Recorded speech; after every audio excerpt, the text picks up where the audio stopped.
On a quiet autumn afternoon in 1999, a 9-year-old girl named Emily Rose Taylor waved goodbye to her friends after school and never made it home.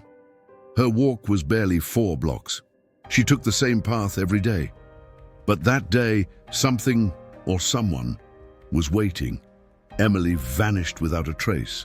No screams, no witnesses, no camera footage, just a pink backpack lying near the edge of a wooded trail. Her mother called it in within an hour. Within 24 hours, the entire town of Cedar Creek was searching. Posters, flashlights, volunteers combing the woods. Days turned into weeks, weeks into years. The case went cold. Her parents, Marlene and Greg Taylor, never moved. They kept her bedroom exactly the same. A stuffed rabbit on the pillow, posters peeling on the wall.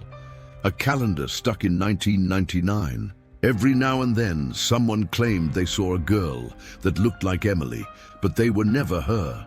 The police eventually told the Taylors what no parent ever wants to hear. It's time to consider that she may not be coming back.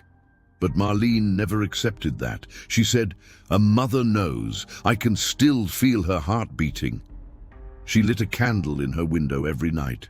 For 18 years.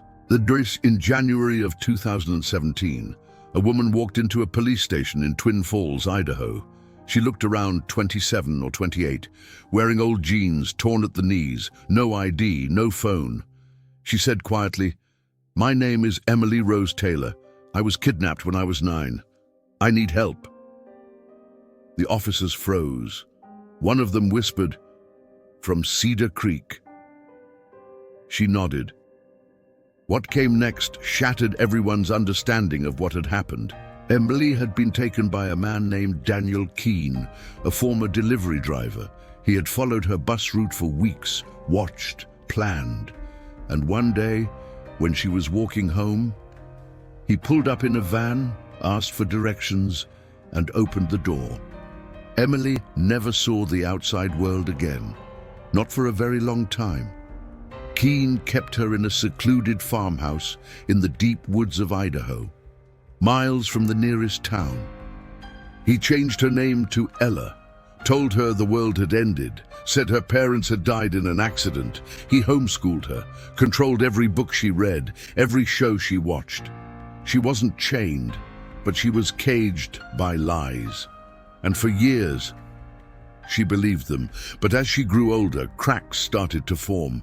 At 16, she found an old newspaper clipping buried in a drawer.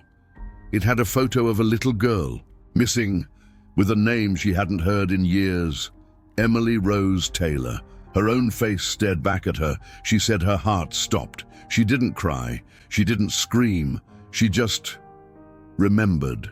It took her 2 more years to plan, to pretend everything was normal, to learn how to open the hidden lock on the door, to find out how far the nearest town was. And on a snowy night in January, she walked 11 miles to the nearest road. A truck driver saw her, gave her a ride. That ride saved her life. Police raided the farmhouse that same day. Daniel Keene was arrested. He claimed she had chosen to stay. But the journals found in his home told a different story. They were filled with detailed notes about how he reshaped her, how he erased her old life. He was sentenced to life without parole. Emily was reunited with her parents the next week. They had aged, wept, barely recognized the woman in front of them. But when her mother touched her cheek, she whispered, "I knew you were still warm." Rebuilding wasn't easy. Emily had missed nearly 2 decades, no childhood, no high school, no first dances or birthdays or prom nights. But she had strength, an incredible kind of quiet, unshakable strength. She began therapy, took GED classes, started journaling her story, and then, in 2020, she published a book titled The Candle Still Burns. It became a bestseller. Today, Emily speaks to schools about survival, about the importance of paying attention, about fighting, even if it's in silence. She says, "They took my childhood, but they didn't take my will." She visits her parents every Sunday. Her old room now has new paint, new light, but the stuffed rabbit still sits on her bed. a reminder that love never gave up. Some stories end in heartbreak, but some, like Emily's, are proof that no matter how dark it gets, light finds a way back. This is Truth in Shadows. If her courage moved you, subscribe, because the world needs to hear what it tried to forget.